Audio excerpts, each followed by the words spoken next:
here. Hello, everyone, and welcome to another rendition of All Elite Ensemble Review, your weekly AEW. Yep, the weekly AEW post show here at BC Wrestle Pod. And it's been a hot minute. We have missed y'all. My name is Mikey, El Jefe at BC Wrestle Pod. Joining me tonight is Mr. Benny. What is his nickname? That's Benny back at the back. Lord help us. Man, I needed that laugh. Oof, it has been a long day, but we are here to talk about some AEW Dynamite and to go on. But before we get into all of that, y'all already know the intro bit, but because we weren't here last week, we're going to do a rapid fire succession of the important things from Dynasty and from last week since we weren't here to cover everything. So let's just get into it, shall we? As far as Dynasty goes, the most important things that you need to remember is Keshida and Okada couldn't get on the same page, so they lost their match, but we're still getting an international championship match between Okada and Takeshita at Double or Nothing coming up here in a couple of weeks. On the flip side of things as well, Maxwell Jacob Freeman ended up beating Kenneth Omega and retaining his championship. Darby Allin won his match against Andre, which guaranteed Darby a number one contendership to AEW World Championships. Cope and Christian lost the tag team championship match to FTR, which we'll get into this episode as to why that is important. And Dynasty was a really fun show, but it was very, I don't want to say fillery, but I was like solid stuff. But it wasn't like on fire as Revolution was. It definitely set up a lot of stuff that we have been seeing last week and this week leading into Double or Nothing, which is the big one. Speaking of Dynamite and Collision, good crap as always. But the most important thing to come out of last week, since we weren't here to talk about it, Darby Allin squashed Maxwell Jacob Freeman, and it was glorious to become the new AEW champion. And he basically did what MJF did to Darby all those years ago in AEW too. And Darby won with the side headlock takeover, which was glorious and fantastic. Darby Allin is the babyface. And yeah, that is what you missed on Glee last. So that is what you've missed on AEW TV. Man, yeah, I agree with the Dynasty aspect. Like, I felt like it felt the pay-per-view felt like a long episode of AEW. Like, if you were like combined AEW Collision and then like another 2 hours, just no commercial breaks. That's the only difference. Like, it was a fine pay-per-view, but it was definitely like a B pay-per-view. Definitely was. Still a lot of fun, but it definitely was like a very setup-y type of pay-per-view, which is okay because honestly, that's what we need sometimes. After firing on all cylinders, that was Revolution. Dynasty was a nice like palate cleanser. It was nice. It was easy to watch. Didn't have a lot of complaints. And it's setting a lot of the stories up that we are getting leading into Double or Nothing. Antonio Khan, hopefully this week or next week, we can start announcing the Owen Hart tournament sometime soon. But who knows? We might be getting that tomorrow on television. But we are here to talk about last week's Dynamite and Collision. I'm hella tired. It is late for a lot of folks. So we gonna talk about the important stuff. And then we're just gonna like mention the filler. But I have to say, Dynamite and Collision kind of did really good in keeping it to like graps and some story progressions. They cut out a lot of filler, so I'm okay with that. So let's get into this. We're gonna start with AEW Dina for the kids out there. And so we open things up with MJF throwing a mother tucking tantrum, and he wants that title back. And so he calls out Darby, but who should answer him but the Jet, Kevin Knight? I was like, yo, what are we about to do? And so Kevin Knight talks, gets in Max's face, calls him out on his hypocrisy. Him and MJF go back and forth. MJF threatens to take Kevin Knight's title, and Kevin Knight is like, bet, let's fight right now. And so, of course, it looks like we might be getting a TNT championship match. Everybody's in the ring. The bell is ringing. We got the championship being held up by our ref. And I was like, ooh, what are we going to do? And MJF rolls out of the ring and is like, I will fight you next week. I was like, good old MJF throwing a tantrum and then being a complete dick. Yeah, there's what in wrestling is called taking a powder, and then there's what MJF does on a consistent basis. Right? He sets you up and then just takes it right away. I love this whole segment, like, because I love when Max is throwing a temper tantrum and like he called Aubrey a skank. I was like, you called her what? Excuse me? I was like, Maxwell, we cannot be using that terminology in 2026. those them are fighting words. He, like, said that, like, Darby cheated because like, he was unprepared. Just for shits and Had giggles, 2 I hours to hope get ready, buddy. for real, for shits and giggles, I hope Aubrey is the one who is reffing the TNT Championship match tomorrow. Oh, yeah, right. That would be amazing. This is a fast count. That would be amazing. Just MJF completely still continues to lose it. So, oh man. So this is how we opened up Dynamite. We will not be done talking about MJF because we're gonna discuss him a little bit later as he and Darby get into it a little bit later. But we continue on with the show where shameless t-shirt, shameless merch spot. And honestly, I can't be mad at that. As an entrepreneur myself, I'm like, get a Jericho, show off this t-shirt, buy it on shopaew.com. But the demand, Chris Jericho is just like, I still want to fight you, Ricochet, and the demand. And Ricochet is like, can you not count? There's three of us and one of you. And Jericho is like, I'm gonna go find some people. And Ricochet is like, "Bet, who's gonna wanna work with you?" And that is how this is honestly how the segment went. Yeah, and I love the subliminal thing that like, the Kevin Nealon bit that Jericho is doing right now. I've never seen a more hideous shirt with the best font I've ever seen. Like, I'm so mad, it's giving me, like, those '80s, like, rock band t-shirts, and I'm mad that is Jericho, but, like, I dig it. yeah, like, I think that's Iron font, you know? It's like, "Oh, that's cool," but all this other stuff, I don't know about. We're just Try giving try explaining this shirt 5 years down the road, there's a lot going on in this shirt. We coulda just had Jericho on it. Like, that's all we needed. right? Just like a lion on the front or something. My gosh, I Too much going on. there's too much Too busy. text. I'm not here to read it. So Jericho would be on a mission to find some partners later, and we will get into them a little bit later because it's like interesting. We're gonna see how Collision goes. But after those two segments, we finally get into our first match, which was announced the day of. This is baby daddy number one, Brody King. All hail the king. That is Brody. Taking on the Blackheart Leo Rush, who the internet is still dazed and confused, and I got no time to re-explain it to people. I'm like, you're either on board or get off the train. I am on board. I love this Blackheart character for Leo Rush. Now, granted, I know people are like, you should have explained it on TV. I was just like, do your homework. You got Google. Or like one of my friends calls it, you got an idiot box. Look it up. You got a cell phone. Look up this thing, guys. I'm gonna be extra spicy. I'm hella tired. So the filter is like somewhat gone. You know, it's also like the platform that they're usually watching these things on is YouTube.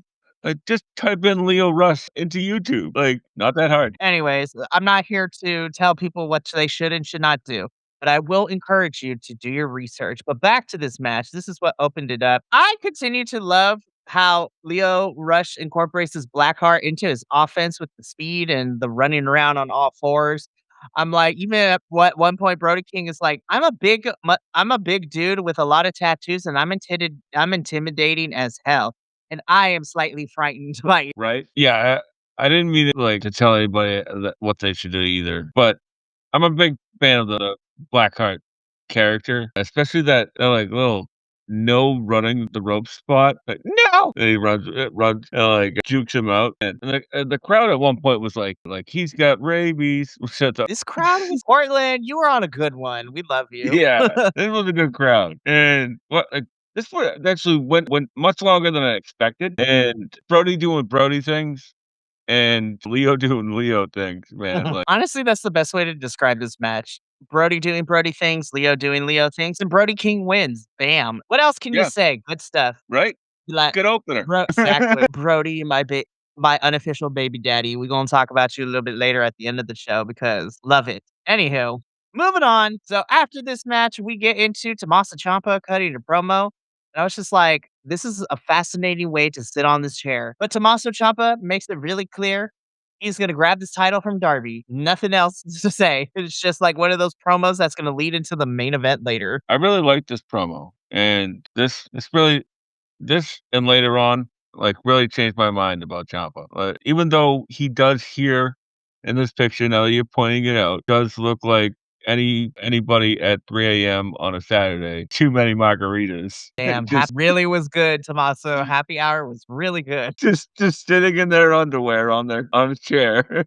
Like, how did we get here? Like, This is the epitome of how did we get here, but like in the best way possible. Absolutely. Ah, man. Choppa, we're going to talk about you later in the main event because right after this little promo, though, we get into Copeland addressing FTR, wanting a rematch for the tag titles and throwing it, throwing in there, be like, we want a street fight with you, but we will throw in if we lose, me and Cope, we want a street fight. And if we lose, we'll break up as a tag team. I was just like, I smell a stunt at Double or Nothing. Yeah, they sort of played their hand on this one, or showed their hand rather. They sort of showed their hand. And to all the respect in the world to all the edge heads out there, it's just a promo has really never done anything for me. Like, just get to the point, bro. Just get to the Oh point. my gosh. Betty, burned at it'll be like, "You will be burned at the stake for your heresy." No, I'm just kidding. I agree with you. On this day. Oh, not the theme song. So, we will get FTR's response on Collision when we get there. So, after Copeland cutting a promo in the dark with, like, a flashlight of some kind in the back, because I was just like, "What show am I watching?" I'm like, "Oh, yeah, Dynamite,"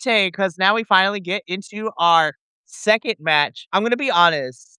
I First of all, the girls are fighting, and I love it when the girls are fighting. I do feel like we've kind of missed a couple of steps in the storytelling aspects of certain things, but I'm never gonna be upset when we get like Mina Shirakawa and Hikaru Shida just fighting each other because it's gonna be good. And I enjoyed this match. I'm still confused on where Chris Statlander plays in this whole entire story. Her- Like, this is a weird telling story.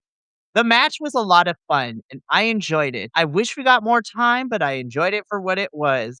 But can we get some clarity in this story is all I am asking for. No, apparently not. You're no help, Betty. Jeez. Sorry, I had to take a dramatic beat. I love it. Could continue. I really like this match, regardless of story progression. Mina, like working over the knee of Sheeta, which in the first half of this match I thought was really neat. At one point, just had no knee problems and walked Nina up the steps on his shoulder. It's like one of those things. Like, okay, that's a little odd character choice, but whatever. I think that they had amazing chemistry, and it's just nice to see Sheeta back. That's really all I got for this one. No, honestly, I feel the same way. I'm just happy that Sheeta is back. I would like some clarity, but I am glad that after almost 2.5 years, Hikaru Shida is back. And yeah, give them more time, Tony. And I'm okay if you want to run Nina and Sheeta back at some point. Also, a little Mm, clarity in the storytelling, but you know what? It was fun. I enjoyed it. And Sheeta slowly inching closer to full blown heel is gonna be great. And I can get behind all that. yeah, Alrighty. like the story of this one was sort of like Tony as well. Like what is going on? Now Like, I will say we did get a little plot progression on Collision, so I was like, "Okay," so it kinda answered some of my questions, but, like, we shoulda had something on Dynamite too, but it is what it is. Shida wins yeah, this match, and we move on to our next segment, which was da-da, just Takeshita and Okada fighting like schoolgirls, and I'm here for it. Calling each other bitches and, like, cutting promos against each other. And to remind all of us that we have this international championship match at Double or Nothing, and I'm like, "Sweet baby Jesus and the grown one too. This match is gonna rule." I'm so jealous for those people in New York because this match has match of the year written all over it. Oh my god, I'm so ready for everything.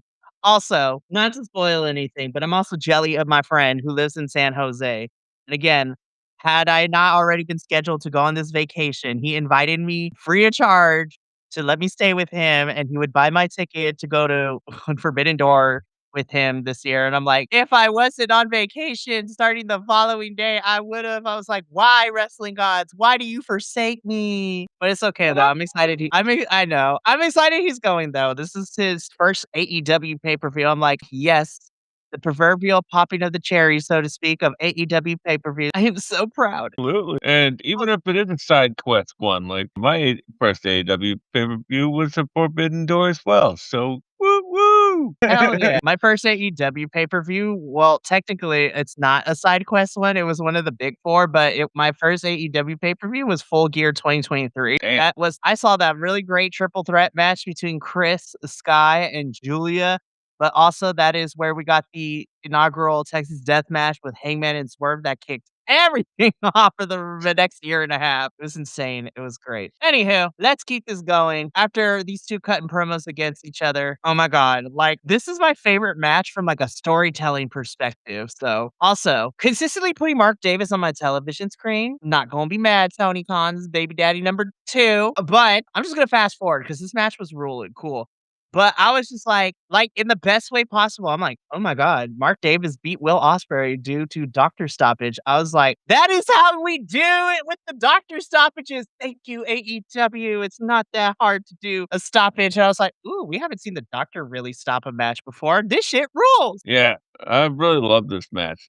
Like, what is it? Like, I love it how like this also played into like last week's match with Osprey, where like they almost called it in that match. Like, so this time around they did call it, and that pile driver to the apron was gross looking, even though Mark Davis probably just sat down. He Like, really yeah, but just the visual though, that was like, "Ooh, that was yeah, because one thing about Davis is that, like, he's incredibly strong, but he also has, like, explosiveness and, like, a snap to everything. So, like, there was, like, one point where, like, he had, like, Osprey like, sort of, like, jockeying the top rope, and, like, he just, like, clotheslines Osprey like, just out of his shoes off the top rope, and, like, Osprey just, like, lands just, like, all They awkwardly. they Man, know this how to guy's a sell brute. and they know how to sell and work for with each other too, and I put the same thing that I said about him and Kyle Fletcher's matches last year.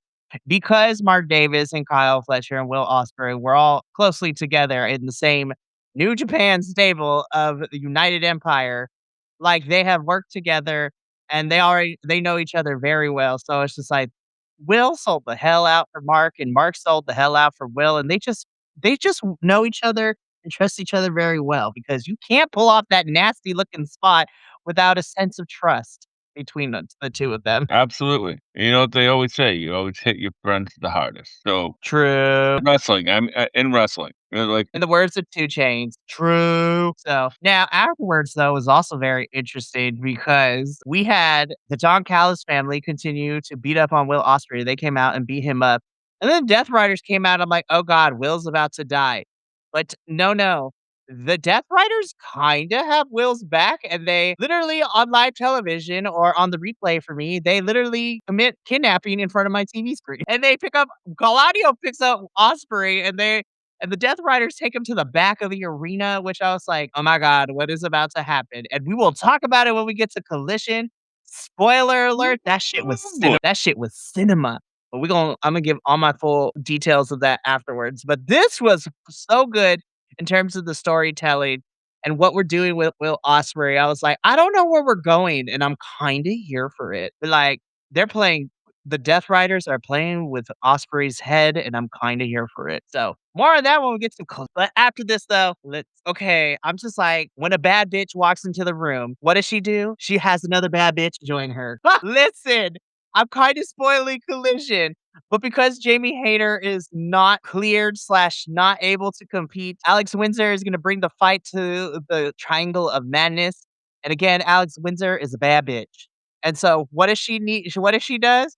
She summons another one because Persephone comes out, she's like, "I will fight you." And why? Because 'Cause I'm also a bad bitch. And as soon as this happens, I was just like, "It's gonna be so good." I know, right? Like, wow, these 2 together, like, man, this is gonna be a slobber knock to steal a phrase, you know? But, like, I thought it was funny, it was like, is every woman within earshot of every woman tonight? Apparently, because Whole I week. was just like, there are too many things for them to be a coincidence. Yeah, right? It's like, every time it's like, "Oh, why do you would say that? Like, we just eavesdropping? Like, just off camera or what you Sure, right why not? outside the women's bathroom? What the hell's going on here?" Oh, man. But then this did Yeah. make me excited because Per Se is so great. Yeah, I was excited. I was like, "Oh, these 2 are gonna have so much fun on Collision taking on the Triangle of Madness." We'll get to that match a little bit later, but after this backstage promo, guys, Tony Khan just dropped it, be like, "Oh, just again, Tony Khan, we cannot just casually drop these things." Have like, all of last year, be like, "Oh, yeah, just letting you know, Kenny Omega's back and he's gonna fight." I'm like, "It's" or like, "Oh, Hangman Page, Swerve is back. Yeah, that's cool." I'm like, you cannot just drop this on us. Literally an hour before the show, Tony Khan got on Twitter on the IWC Twitter and was like, "Yeah, guys, Samoa Joe's gonna have a match tonight. He's cleared. He's ready to go." I'm like, "Antonio, what is this?" Going up against classic Cody Chun here from, I was like, P "Oh, man," I was so Five. bummed. I was like, "Cody, I love you. You going it's good for you." Man, he made every moment of that. There's a couple people on this week's show who had an enhancement match, if you will, that really made the most of their moments, and Cody Chun did here too. I think anytime that Joe is on the show, everybody who has a title should be worried. But there's no coincidence here that he just shows up. That track record is so as so high in terms of him, like, he's literally Mr. Steal Your Title, if we're being completely honest. He's like, "Oh, I'm back. Whose title am I gonna snatch up this time?" I'm like, "All the men's champions and even the trios and the tag champs, you better be worried because Joe is gonna take that title whether you want to or not." And if that means that we get Samoa Joe versus Darby Allin for the world title at some point, sign me the fuck up. As we're gonna say every week, every time Darby has a championship match, be like, "Oh, he gonna die." But Yes. you know what? I love it. So Joe wins this match, return, happy for him. Joe is gonna be a busy person because we're also gonna talk about because we finally get our answer of if Anthony Bowens will be joining the Ops.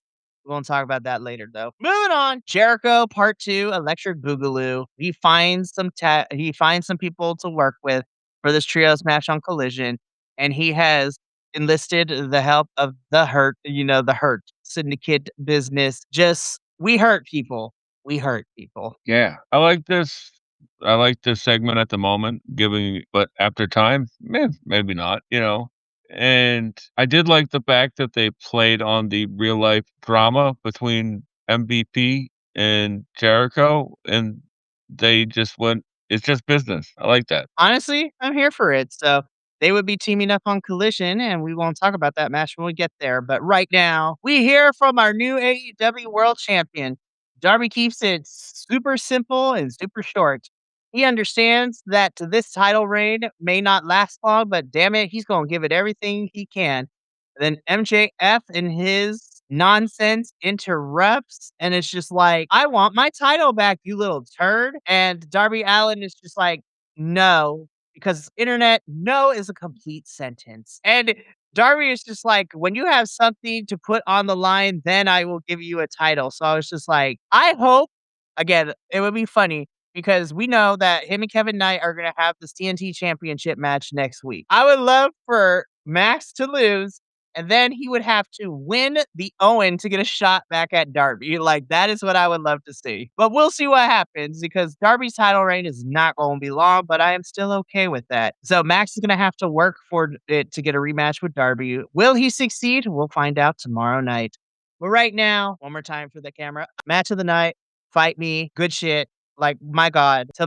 This gave me, and not to compare and bring up old stuff, but this gave me NXT TakeOver vibes. Like, this match was NXT TakeOver. It was like, oh my God. I was like, how is this free on my television? God, AEW, continue to give me good wrestling matches on my TV screen every single week. Claps. Claps for both of them. Man, this match rules. Like, you know, what is it? Like the avalanche, whatever it was to the floor, like a psycho driver, I think it was.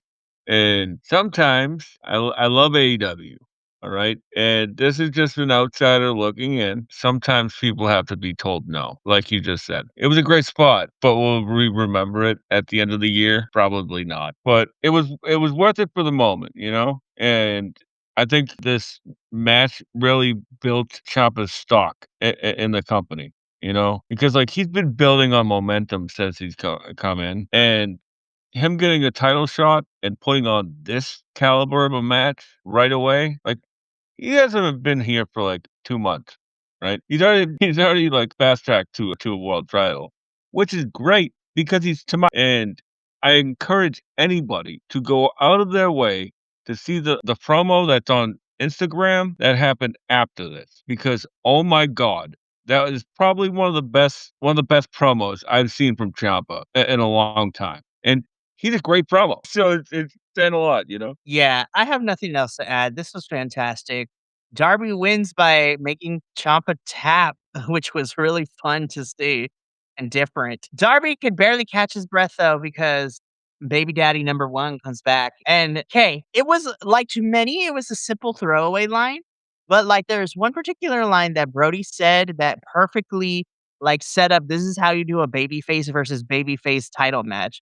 Because it always gets crazy because they always used to go to the trap. It's like, I like you. I like you. I respect you. I respect you. But it was a throwaway line that that made people many a miss. But Brody King comes out. He literally gets on the mic and tells Darby, Darby, I'm proud of you. I'm happy that you're a champion. I talked to Tony Khan. And with your permission, Darby, I would like to have a championship match only if you, with your permission. And Darby handshakes Brody King to make it as simple. I was just like, that singular line alone in a storytelling perspective is how you book a babyface versus babyface. That is not the trope of I respect you, I like you.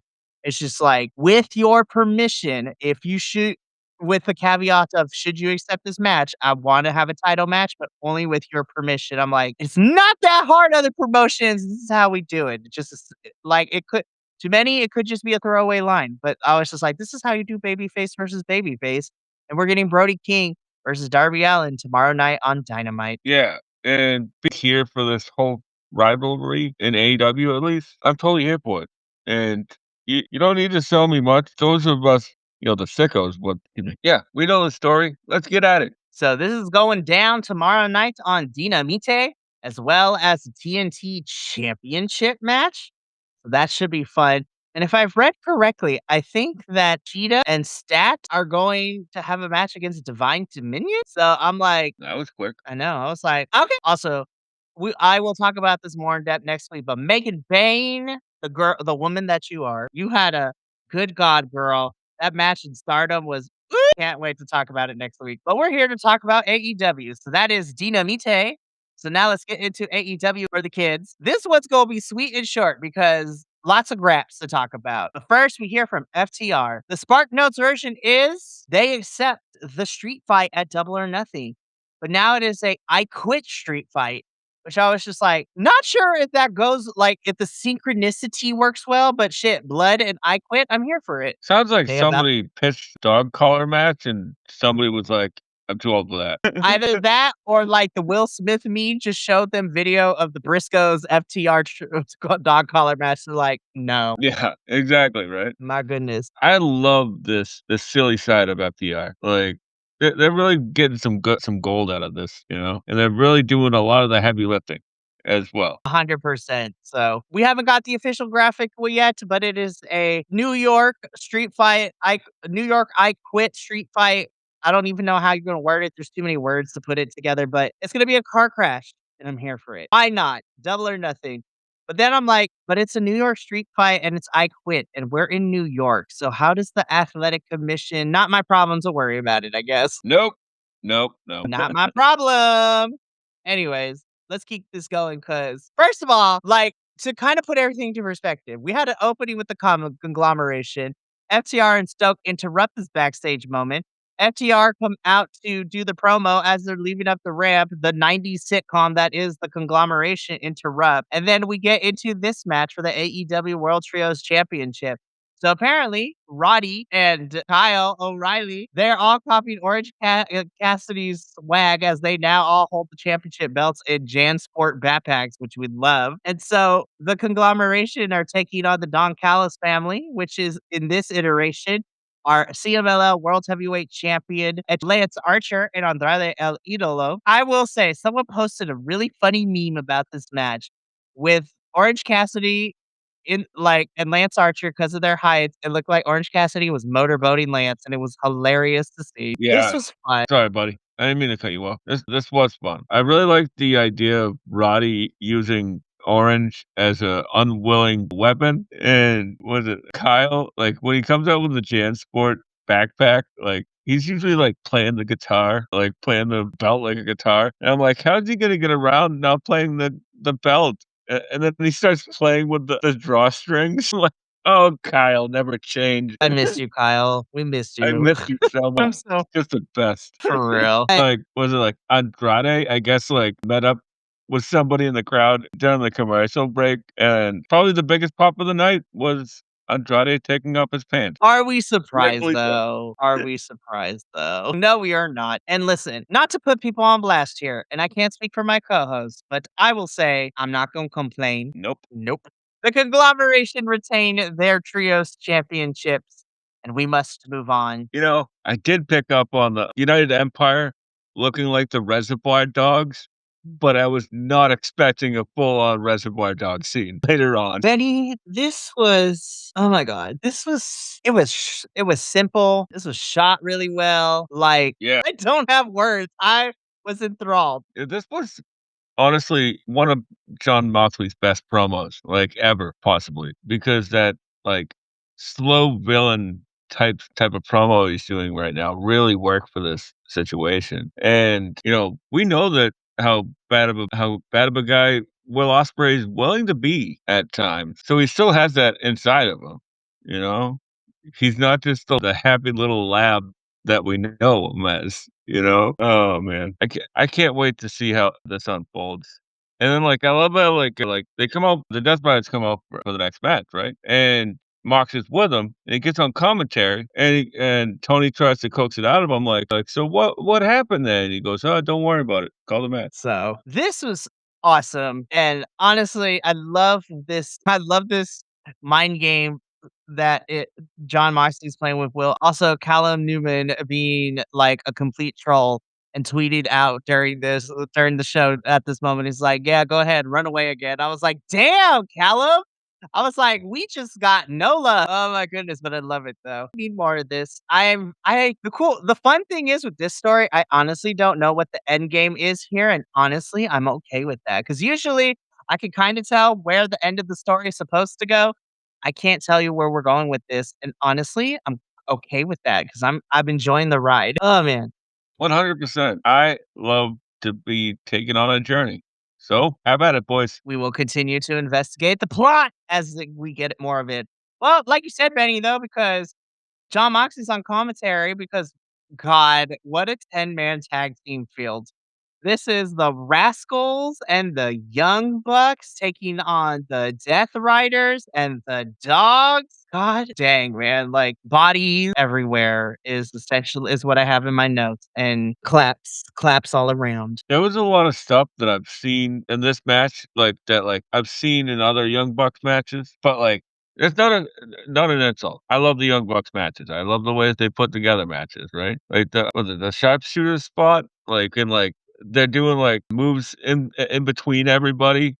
That was so brilliant, man. And then, everybody, feeding into Matt Jackson's Northern Lights suplex. Like, he'd hit one, and then somebody would roll in, he'd hit another one. Like, this was everything you wanted in a party match, and one of my biggest pet peeves about 10-man tags is that they're slow and they're plotting, most of the time, what they used to be in WWE, And let's just have lucha rules or New Japan rules, Like, just let them have at it. Like, every few minutes, somebody tags out, that's now the legal person. Hey, so much fun, man. What a fun match. And that guy's win this one too, which is really nice too. The Death Riders and the Dogs. And I'm kind of here for that, not gonna lie. I actually really liked the chemistry between the Dogs and the Death Riders. Like, they were even doing the little huddle thing at the end, like, pretty cool. Like, if we would have gotten a little bit clarification earlier on, maybe the Dogs could have fit right in with the Death Riders. But hey, who knows? I'm here Who for it. knows? I am here for it all the way. So let's keep this going because after this match, though, we cut backstage. And this is where we get the plot development and some clarity for what is happening. Also, Harley Cameron, is there like anything that you can't do at this point? Because Homegirl is speaking whole Japanese. I was just like, you can speak Cantonese, you're a ventriloquist, like you can make music, you speak Japanese. I'm like, what can you not do? But here's the important thing though. Nina and Harley want answers as to what is going on with, what happened to Tony. Mina is still trying to get answers. Sheeta being a heel, but like not being like an evil heel, basically tells them, you ain't shit. You can't get nothing done. You can't get these titles from Divine Dominion. And poor Chris is caught in the crossfire because she's like just trying to talk before her match.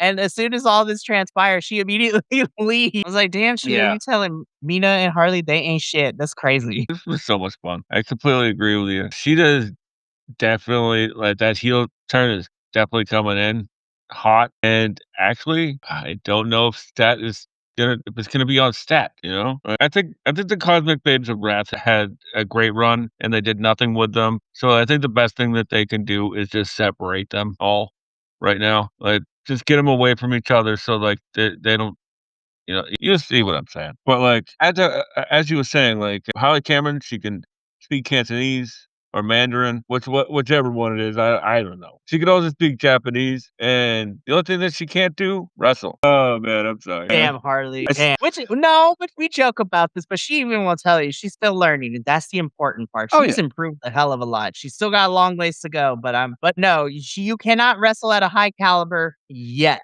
and that is the most important word, yet. Right, exactly. It's not fair to have, Kairo Shida, Chris Statlander, and all the other people, and then try to expect somebody with less than 60 matches and under their belt keep up with them. You know what I mean? And she's doing great. I'm not just putting her down. I was just joking around. No, Betty, you don't need to explain it. It's okay. Like, we know you're joking. It's okay, my friend. I promise. Okay, And honestly, okay. you are good. Never apologize unless I tell you to, but never apologize. Okay, fine. 10 punches in the corner and a crossbody is not I don't know. I lost my train of thought. Expand, Let's keep moving. expand Let's your keep moving. repertoire, Harley. Nah, we love you, Harley. Right. We love you so much. We are wanting you to do great things, and you will get there with more ring time and more training, and we love you, girl. But yeah, Hikaru Shida basically told them they ain't shit. Yeah. Lord. And I Yes. was just like, the girls are fighting.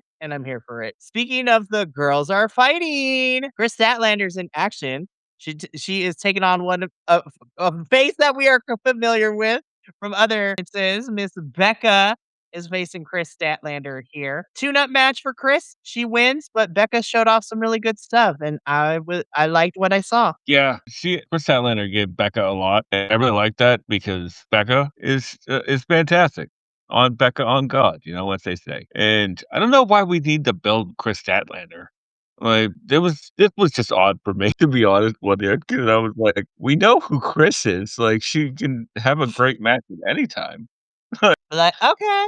I'm like, what? If they were, like, trying to build, like, the story between Sheeta and Stat, there was no interaction, if unless I missed something. No, because like I notice all the weird details. Benny, you know this. The rest of the BC Wrestle Pod boys know this. Like I pay attention to the weirdest of details, but I feel like Mm, we skipped a couple steps in plot progression between like why Sheeta and Chris are interacting like this outside of because that is literally how a lot of this goes. It's just why? Because. Because of what? yeah, No, just because. we were both former champions, and, like, what do you Okay. expect of the day? We had, like, 3 matches, like, 4 years ago. What are we doing? Listen, I suspend my disbelief a lot for professional pro wrestling, but even then, I gotta call out my shenanigans on this one because That's what I'm saying. I suspend my disbelief in professional wrestling, but even then, I have questions, Tony, about this. It's like, I got receipts, and they're all from your company, dude. Tony, I love you, but dang, man, like I suspend my disbelief when I watch professional wrestling, but even this is a stretch. I'm just trying to follow along, you know? Like I wanna be a supportive friend in this whole entire interaction, but we need the plot and we need some details. Once we get that, then I'm 100% behind it. That is just what we need, Tony, but Yeah, I we just will need continue to breadcrumbs, watch that's all. anyways. For reals. Anywho, we're gonna keep this going though, because right after this match, I saw this and I'm like, "This is gonna be a good match." Also, Adam Priest, you gonna die. Yeah. Also, I'm like, I didn't "Tommy, know avenge your friend." right? Yes. I'd love to see that match, Bruce versus Tommy Billington. Also, side note, can we get Tommy Billington and Adam Priest a tag name? Because saying Tommy Billington and Adam Priest does not roll off the tongue, you know? I know that Tommy Billington is, like, using the moniker Dynamite Kid, so I'm like, I don't know if you wanna combine that moniker with Adam Priest's last name, so call it Dynamite Priest or whatever. Yeah. I was like, There's no bad thoughts in workshopping. Imma give you the Shakespearean middle finger. Anyways, but speaking of giving people the Shakespearean middle finger, metaphorically speaking, Rush gave the middle finger to Adam Priest because he beat this man to a crisp. Adam Priest tried, but it is Rush, and I'm like, damn, you mess with the bull, you get the horns. Yeah, I didn't see this one going very long because their styles, they're both very smash mouth, and that's exactly what we got. And I was a little bit surprised that Adam Priest didn't get a little bit more in, but then again, they're building Roos for something. So here's hoping it's something good. Hope so, man. Like, I know we always do start and stop with Rush because of injury, or he's about to destroy a bunch of people backstage, or Yeah, he's constantly getting his lovely wife pregnant. But yeah. honestly, here's hoping that Rush is being set up for something good. This is fun. And the crowd is behind Rush, man. So let's capitalize on it. Alrighty. We move on from this though, because Persephone and Alex Windsor, like I know Jamie Hayter's ready to come back. Can we have her to make this a trio? I'm just saying. Like, goddamn. I'm done with it. Really like this match, and it really showed how much I miss Sky Blue as a wrestler. Like we don't. I feel like we don't get to see Sky Blue in ring as much as we used to, and she's not. She hasn't lost a step, and that is certainly her strength. Is her in ring ability, and they should definitely let her shine a little bit more. Facts. And then, of course, you got Julia running around causing problems because of the miss. That is how Tekla and Sky are able to win. Also, sidebar Tekla is funny as hell because, like, when she and Alex Windsor were having that back and forth, I was just like, I keep cracking up. It's just like, I wasn't fired from Stardom. Okay, I was fired from Stardom. Also, Alex Windsor now have a new British insult calling people a tit. I was like, insult. I'm so for this. Yeah, they had said some a couple like last week or something, like Jamie Hayter and Alex Winter, and I was like, I'm gonna have to Google that word because I have no idea what that means. Right, and again, Alex Winter calling Tekla like a delusional tit. I was like, "What is happening?"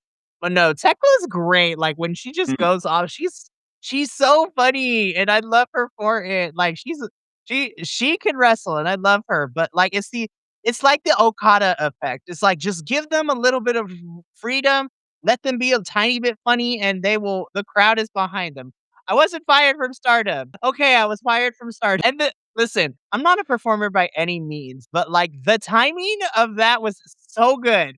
Like she said the mm. first part, let it sit for the crowd, and then she retorted, and I'm on the floor laughing. Yeah, because like you can see her thinking, right? About the about the retort, you know? And one thing I thought was really cool about this match was that you got 3 women's champions all in this match. Like you get the AEW Women's Champion, you get the NJPW Strong Openweight Women's Champion, and the CMLL Women's Champion, which is pretty freaking neat. And Sky Blue. I And love Sky. But no, we love Sky in this household. Hey, you know what? If this means that we're setting up some stuff because, Miss Persephone is here, we might, if we're setting stuff up for Forbidden Door, I'm not going to be upset. Or even with Alex, too. I was just like, you're the New Japan Strong Women's Champion. Just Yeah, just saying. like looking at this graphic, I was like, "Ooh, do we please have Alex versus at some point? Because whoa, boy." Good God. So we're about to have some really great matches, both in AEW and Ring of Honor, too, because let's not forget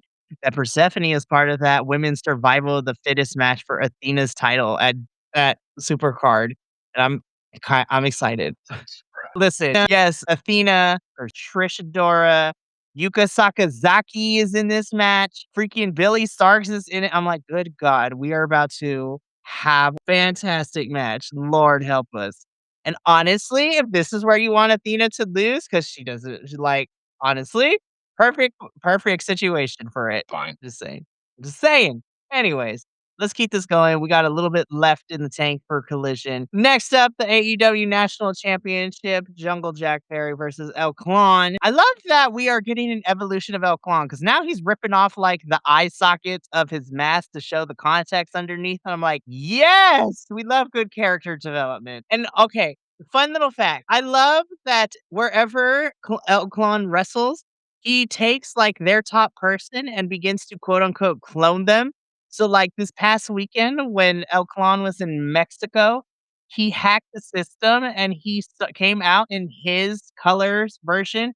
and he looked like a dark version of Mystico. He looked like the white Power Ranger, like, when it first was appearing in the TV show. He was the evil version of Mystico, and, like, I love that he is, like, cloning and being the evil version of, like, the luchadors that he wrestles, but this was a fun match. I had fun. I'm gonna be a little bit out of a character tonight and say this was probably one of the best matches I've seen in a while out of Jack. Yes. I really like because, like, I honestly believe that, like, with Jack, like, if he's going up against a luchador, he's absolutely fine. Like, he can match them, you know?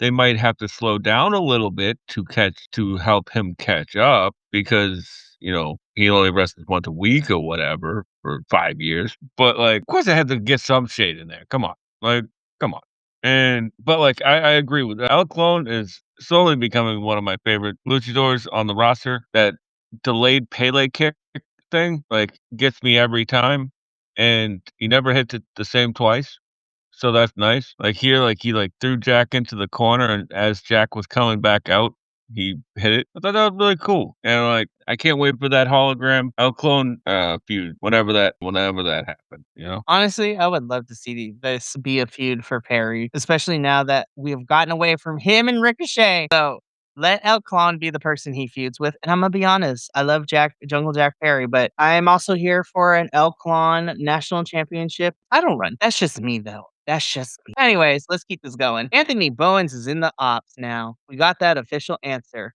Moving on. That he is. I was like, well, at least he'll be on my TV screen more often, so I'm not gonna complain about that. And now that Joe is back, I'm like, actually, I'm okay with this. Yeah, 2 out of 3 ain't bad. Nope, which makes me wonder. I'm like, I hope nothing bad happened to Shibata Bread. Anyways, main event time, second verse, same as the first. I felt like we watched this match already.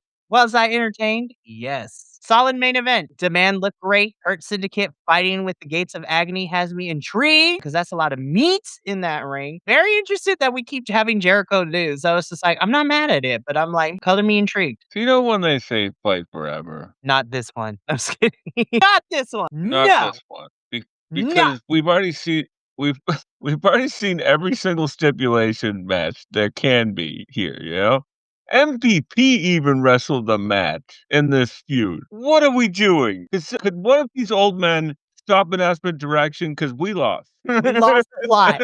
We lost the plot. Again, like I It's said, funny. second verse, same as the first, but no, I don't want this. There was I feel so bad for that crowd. They're like, "This is the main event? What, we sat Be these 4 hours and you give us 2006 WWE?" I Like, am so serious.